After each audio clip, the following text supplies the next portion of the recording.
We are back at it again here with another video with Invest for Tomorrow. To the first time viewers and investors, welcome to the channel. To all subscribers, welcome back. A last firm returns for you guys to smash that like button. And here we are with the SPY.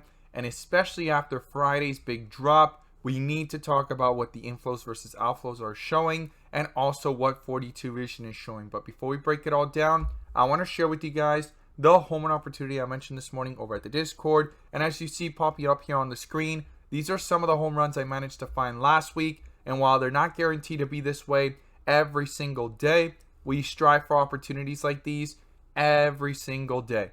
So the home run of the day was spectacular and beyond expectations, and if you guys want to know about these stocks early on in the pre-market, check out the link down below in the description to the Discord, and by joining, you'll become part of a growing community of investors, all looking to learn and grow together. So these are the two stocks I mentioned this morning. Both of them gave jumps of 3 to 5%. 5 to 10% plus, but one of them turned out to be a home run, and that was ASTR. And we caught this one in the pre-market under a bull indicator.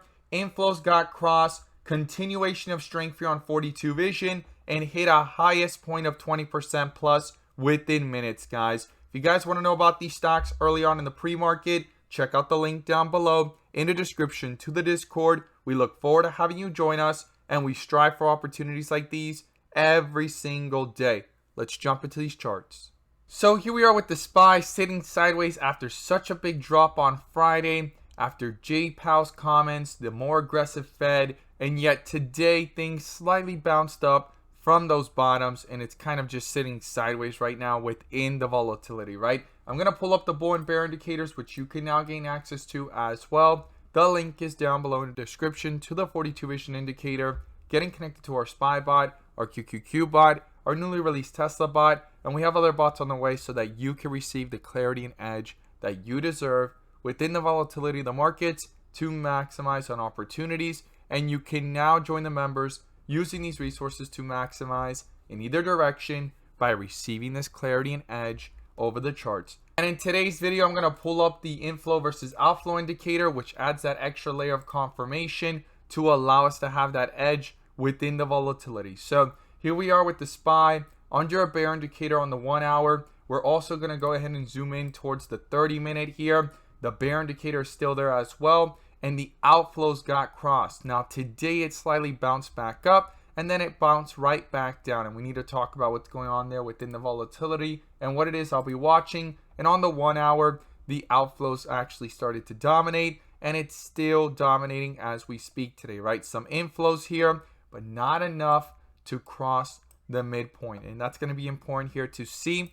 But we need to break down here the bigger picture and then zoom back in towards these time frames. So when we zoom out here to the 1 day, you could see that it's under a bear indicator in the last several days. Outflow started to dominate, but once things started to actually fall was once it got closer to crossing the midpoint, and that happened between Friday and today. We've crossed it, and it's continuing to pull back. The last time this happened was back here on June 10th, and things fell from 408 all the way down to 363.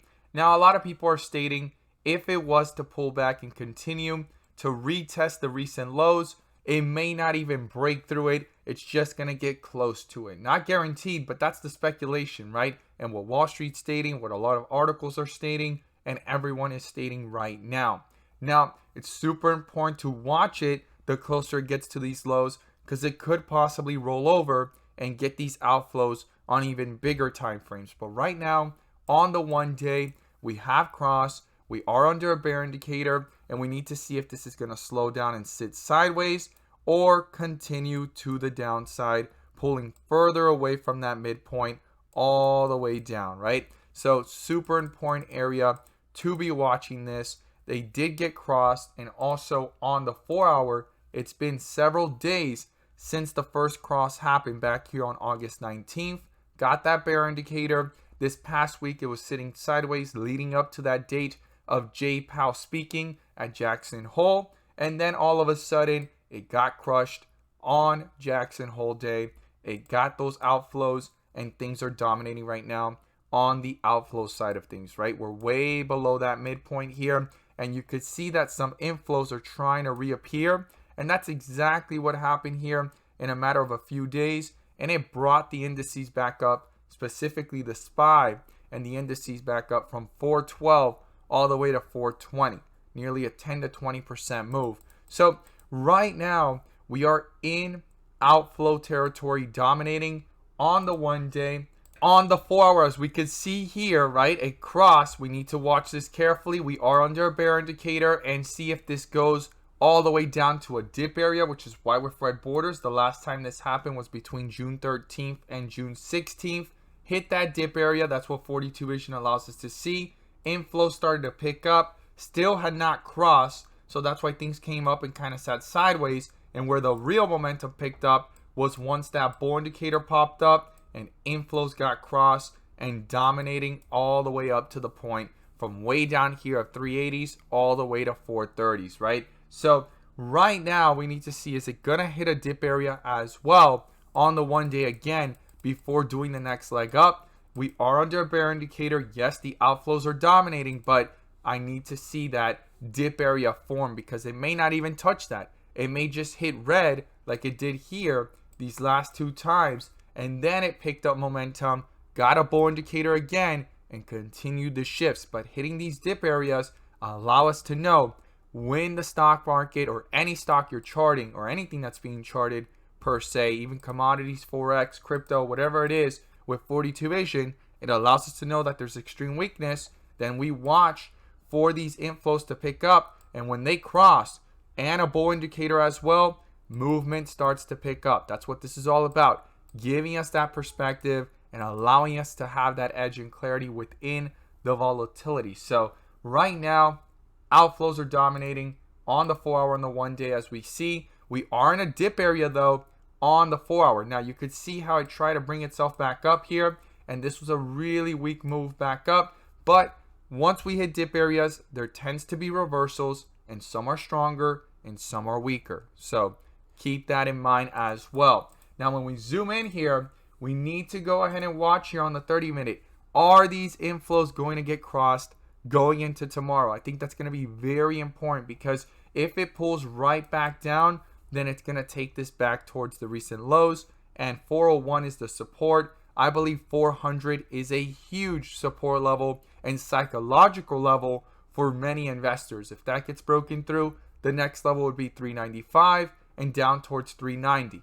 Now, if we don't go to the downside, the first resistance level is 405, and then we need to see this get back to 408, 410, see how it reacts there, and if these inflows could start picking up, cross the midpoint, and get a bull indicator in any possible move to the upside to cancel out that bear indicator within the volatility. And in doing so, we want to see not just the 30-minute pick up traction, but also the 1 hour to come up with it, come up closer to the midpoint or cross it, and continue the shifts up as well. Get a bull indicator and cancel out that previous bear indicator from Friday. I look forward to seeing your thoughts down below.